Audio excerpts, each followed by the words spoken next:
नमस्कार, मेरा नाम है राज के वर्मा और आप देख रहे हैं राष्ट्रीय टीवी। फिल्मी जगत में कुछ ऐसे चेहरे होते हैं जिनकी मुस्कान में एक पूरी पीढ़ी की कहानी गूंजती है, जिनकी आंखों में एक मिट्टी की खुशबू होती है। ये कहानी है उस सफर की जो पंजाब के सहनेवाल गांव की धूल भरी पगडंडियों से शुरू हुआ। एक लड़का जिसकी आंखों में फिल्मी पर्दों का जादू बसा था, एक जुनून जो उसे घर की चारदीवारी से दूर मुंबई की चकाचौंध तक खींच लाया। खेतों में काम करने वाला पहलवानी का शौकीन, पर जब टॉकीज में दिलीप कुमार को देखता तो खुद को पर्दे पर महसूस करता था। एक ऐसा सफर जहां जेब खाली थी पर दिल में सपने भरे थे, और इस सफर का नाम है धर्मेंद्र। यह सिर्फ एक नाम नहीं, एक युग है, एक ऐसा दौर जिसने बॉलीवुड की सिर्फ एक सुपरस्टार नहीं दिया, बल्कि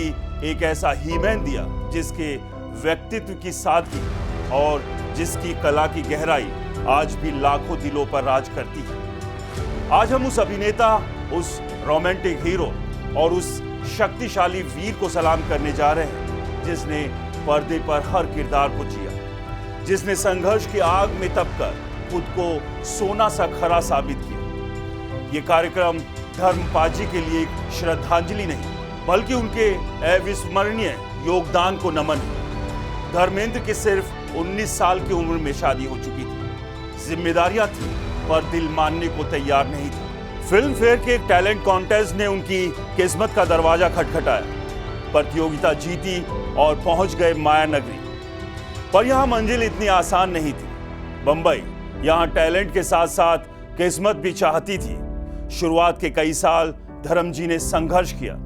जेब में पैसे कम थे, पर चेहरे पर एक भोली सी मुस्कान हमेशा रहती थी। एक ऐसा समय भी आया जब उन्हें खाने के लिए कभी कभी केवल चाय और बिस्किट से काम चलाना पड़ता था। एक बार एक इंटरव्यू में उन्होंने कहा था, मुंबई में आने के बाद मैंने पहली बार महसूस किया कि भूख कैसी होती है, पर सपने की भूख उससे भी बड़ी थी। 1960 में फिल्म दिल भी तेरा हम भी तेरे वो पहली दस्तक थी। एक सीधे साधे मासूम से हीरो के रूप में उन्होंने कदम रखा, लेकिन वो मासूमियत कब आग में बदलने वाली थी ये किसी ने नहीं सोचा था। 1966 फिल्म फूल और पत्थर ने हिंदी सिनेमा को वो अंदाज दिया जिसने रातों रात उन्हें सुपरस्टार बना दिया। उनकी गठीली काया और पर्दे पर उनका रोब दर्शकों को लगा ये है असली He-Man.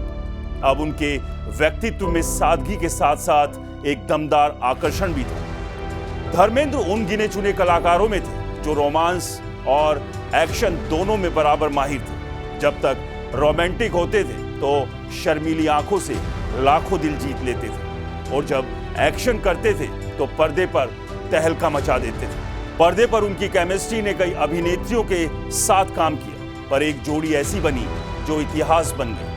Hema Malini, dream girl के साथ उनकी ऑन स्क्रीन केमिस्ट्री ने उन्हें रोमांस का किंग बना दिया, लेकिन उनकी निजी जिंदगी का सफर भी फिल्मों से कम रोमांचक नहीं था। अगर आज हम धर्मेंद्र को याद करते हैं तो सिर्फ हीरो के रूप में नहीं, बल्कि एक ऐसे अभिनेता के रूप में जिसने हर तरह के किरदार को जिया। धर्मेंद्र की सबसे बड़ी खूबी थी अपनी ग्रामीण सादगी को बड़े पर्दे पर बनाए रखना।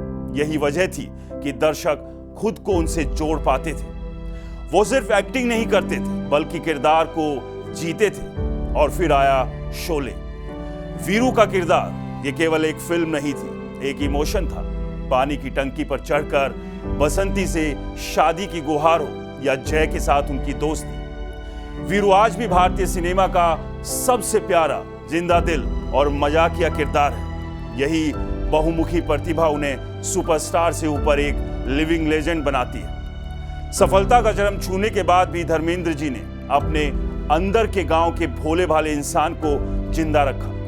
उनका फार्म हाउस, उनकी कविताएं, उनका सादा जीवन ये दिखाता है कि शोहरत कभी उनके सिर नहीं चढ़ी। आज उनके बच्चे सनी और बॉबी देओल उनकी विरासत को आगे बढ़ा रहे हैं। 3 पीढ़ियों का ये योगदान भारतीय सिनेमा के इतिहास में एक दुर्लभ और गौरवशाली अध्याय है। धर्मेंद्र जी का जीवन हमें सिखाता है कि आप चाहे कितनी भी ऊंचाई छू लें, लेकिन आप अपनी जड़ों से जुड़े रहते हैं तो आपकी कला में एक सच्चाई और गहराई बनती दिखती है। वो अपनी अदाकारी, अपनी आवाज और अपनी उस खुली दिली हंसी के साथ हमेशा हमारे बीच जिंदा रहेंगे।